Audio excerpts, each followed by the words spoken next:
Sir, കേരളത്തിന്റെ സർവകലാശാലകളിൽ നിരന്തരം നടക്കുന്ന പ്രശ്നങ്ങൾ വിസി നിയമനം മുതൽ വിദ്യാർത്ഥി സംഘടനകളുടെ പ്രതിഷേധം, സമരങ്ങൾ ഇതിലൊന്നും കൃത്യമായി ഇടപെടാൻ ആ ഉന്നത വിദ്യാഭ്യാസ വകുപ്പ് മന്ത്രി ആർ ബിന്ദുവിന് സാധിക്കുന്നില്ല എന്നാണ് പുറത്തുവരുന്ന മാധ്യമ റിപ്പോർട്ടുകൾ അത്രയും.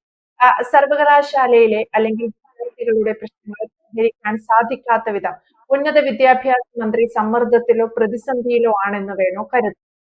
ഈ സർവകലാശാലയുമായിട്ടുള്ള പ്രശ്നങ്ങൾ ഒരു സമവായത്തിലെ അവസാനിക്കത്തുള്ളൂ എന്ന് ആർക്കാണ് നേരത്തെ തന്നെ അറിയാത്തത്?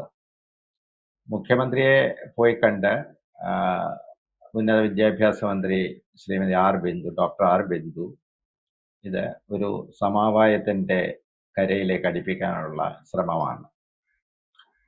അപ്പം അത് നേരത്തെ തന്നെ നമ്മൾ പ്രതീക്ഷിച്ചിരുന്ന കാര്യമാണ്. ഇത് പറയുന്നതിന് മുമ്പ് എനിക്കൊരു കാര്യം പറയാനുണ്ട്. കഴിഞ്ഞ ദിവസം ഒരു ചിത്രം കണ്ടു.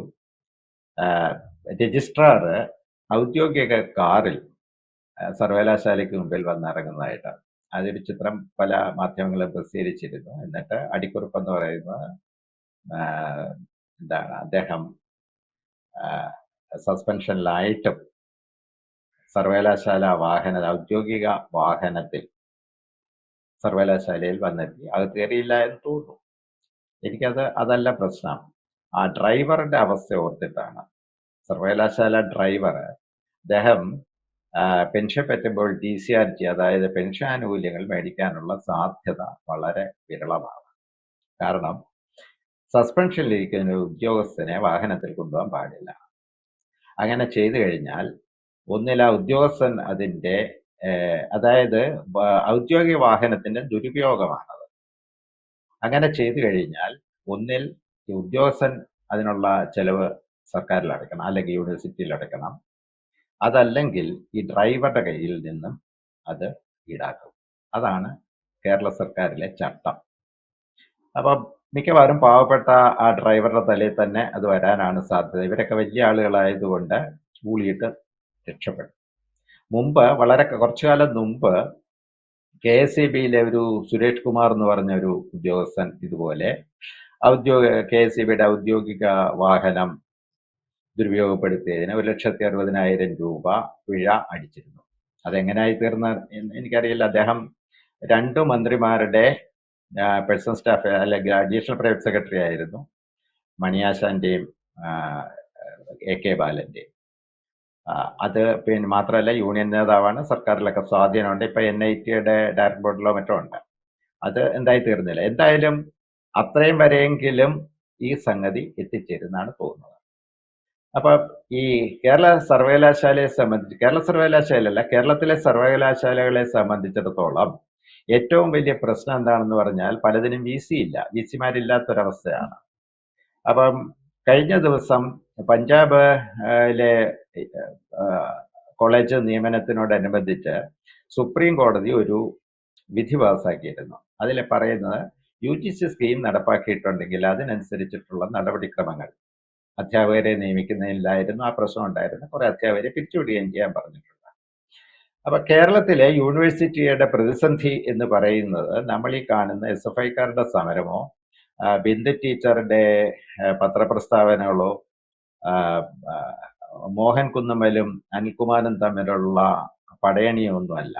ശരിക്കുമുള്ള പ്രശ്നം എന്ന് പറയുന്നത് യൂണിവേഴ്സിറ്റിയുടെ പ്രവർത്തനം ഏതാണ്ട് നിശ്ചലമാകാൻ തുടങ്ങുകയാണ്. പല യൂണിവേഴ്സിറ്റികൾക്കും വൈസ് ചാൻസലർമാരില്ല. ഗവർണറുമായിട്ട് ഉന്നത വിദ്യാഭ്യാസ വകുപ്പിന് യോജിച്ചു പോകാൻ പറ്റില്ല. അപ്പോൾ അതിൻ്റെ ഒരു പശ്ചാത്തലത്തിലാണ് ഉന്നത വിദ്യാഭ്യാസ മന്ത്രിയും നിയമവകുപ്പ് മന്ത്രി P. രാജീവ് കൂടെ, വളരെ ചതുരനായ മനുഷ്യനാണ് P. രാജീവ്, അദ്ദേഹം കൂടെ അവർ രണ്ടുപേരും കൂടി ഗവർണറെ പോയി കണ്ടിരുന്നു എന്നാണ് എനിക്ക് തോന്നുന്നത്. മാഡം യൂണിവേഴ്സിറ്റി തലയിലെടുത്തുകൊണ്ട് പോയോ എന്ന് നമുക്കറിയില്ല. എന്തായാലും അവിടെ ചെന്നതിന് ശേഷം ആണ് ഒരു സമവായത്തിന്റെ വാതില് തുറന്നു വരുന്നത്. അപ്പം ഇതിനെപ്പറ്റിയൊക്കെ വളരെ നിശ്ചയമുള്ള ആളാണ് മുഖ്യമന്ത്രി. അതായത് UGC സ്കീം നടപ്പാക്കി കഴിഞ്ഞാൽ UGC സ്കീം അനുസരിച്ച് കാര്യങ്ങൾ പോകണം.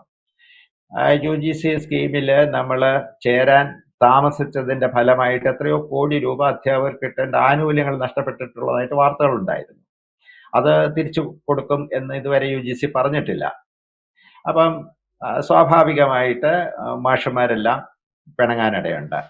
ഇലക്ഷനാണ് വരാൻ പോകുന്നത്. മാഷന്മാർ പിണങ്ങി കഴിഞ്ഞാൽ അതിൻ്റെതായ പ്രശ്നങ്ങൾ അവിടെ ഉണ്ടാകും.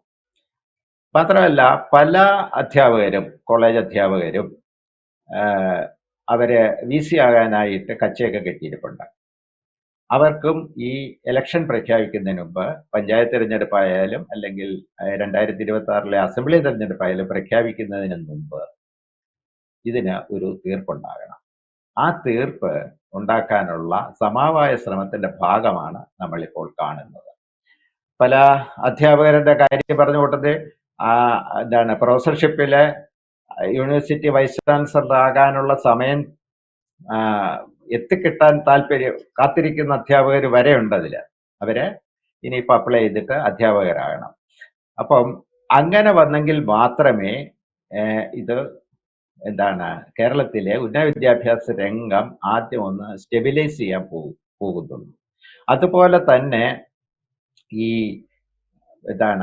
നമ്മൾ അവരുടെ ഈ സിൻഡിക്കേറ്റില് എത്ര വിദ്യാഭ്യാസ വിചക്ഷണന്മാരുണ്ട് എന്ന് ചോദിച്ചു കഴിഞ്ഞാൽ നമുക്ക് ഒരാളുടെ പേര് പോലും പറയാനില്ല. അതിലും ഒരു അഴിച്ചുപണിയാണ് പ്രതീക്ഷിക്കുന്നുണ്ട്. കാരണം UGCയുടെ സ്കീം വരുമ്പോൾ അതിനനുസരിച്ചിട്ടുള്ള മാറ്റങ്ങൾ സിൻഡിക്കേറ്റിലും ഉണ്ടാകും. നമ്മൾ ഈ പറയുന്ന പോലെയല്ല, വലിയൊരു പൊട്ടിത്തെറിയാണ് നമ്മൾ താമസിയാതെ പ്രതീക്ഷിക്കേണ്ടത്. അതിനെ വളരെ നിർമ്മമതയോടുകൂടി മുഖ്യമന്ത്രി വീക്ഷിക്കും. അത് നിർവഹിച്ചു കൊടുക്കേണ്ട ഉത്തരവാദിത്വം ബഹുമാനപ്പെട്ട ഉന്നത വിദ്യാഭ്യാസ മന്ത്രിയുടെയും നിയമവകുപ്പ് മന്ത്രിയുടെയും ചുവലിലായിരിക്കും. ഇത്രയാണ് ഇതിൻ്റെ അകത്ത് ഇപ്പോൾ സംഭവിക്കാൻ പോകുന്ന കാര്യം. അതുകൊണ്ടാണ് ഗവർണറും ഗവൺമെന്റും ഇതിൻ്റെ അകത്ത് വളരെ നിശബ്ദത പാലിക്കുന്നത്. കാരണം ഈ രംഗം അല്പമെങ്കിലും രക്ഷപ്പെടുത്തി എടുത്താൽ മാത്രമേ കേരളത്തിലെ വിദ്യാഭ്യാസ രംഗത്തിനും കുട്ടികൾക്കും അവരുടെ രക്ഷകർത്താക്കൾക്കും ഒക്കെ ആശ്വാസപൂർവ്വം മുന്നോട്ട് പോകാൻ കഴിയും. യെസ്, എന്തായാലും അശോക് സാറി സൂചിപ്പിച്ചതുപോലെ ഉന്നത വിദ്യാഭ്യാസ വകുപ്പ് അല്ലെങ്കിൽ നമ്മുടെ സർവകലാശാലകളെ കൃത്യമായും രക്ഷിക്കേണ്ടുന്ന ഒരു ഉത്തരവാദിത്വം മന്ത്രി ബിന്ദുവിനുണ്ട്. പലപ്പോഴും അവരത് മറക്കുന്നു എന്ന് വേണം സർവകലാശാലകളെ സംബന്ധിച്ച് പുറത്തു വരുന്ന റിപ്പോർട്ടുകൾ വെച്ച് നോക്കുമ്പോൾ മനസ്സിലാക്കേണ്ടത്. VC-മാരുടെ നിയമനം, അതാണ് ഏറ്റവും വലിയ പ്രതിസന്ധി. ഈ പ്രതിസന്ധിയിൽ സർക്കാരും ഗവർണറും തമ്മിലുള്ള പോരും മുറുകുമ്പോൾ അല്ലെങ്കിൽ പോര് തുടരുമ്പോൾ അവിടെ കൃത്യമായി ഇടപെടാൻ കഴിയുന്ന ഒരാൾ അല്ലെങ്കിൽ ആ വിഷയത്തിൽ ഒരു തീരുമാനം അല്ലെങ്കിൽ ഒരു സമവായ ശ്രമം, ചർച്ച ഇതൊക്കെ നടത്താൻ കഴിയുന്ന ഒരാൾ ഉന്നത വിദ്യാഭ്യാസ വകുപ്പ് മന്ത്രിയാണ്. പക്ഷേ പാർട്ടിയുടെ തീരുമാനങ്ങളാണ് പലപ്പോഴും ബിന്ദുവിലൂടെ നടപ്പിലാകുന്നത് എന്ന് വേണം കരുതാൻ. സംസ്ഥാന സർക്കാരും അതേ രീതിയിൽ തുടരുമ്പോൾ സർവകലാശാലകളിലെ പ്രശ്നങ്ങൾ അതീവ രൂക്ഷമാവുകയാണ്. ഇതിൽ നിന്നുള്ള ഒരു മാറ്റമാണ് ബിന്ദുവിനോട് കേരള സമൂഹവും ആവശ്യപ്പെടുന്നത്. എന്തായാലും വ്യക്തമാണ്. Thank you Ashok sir.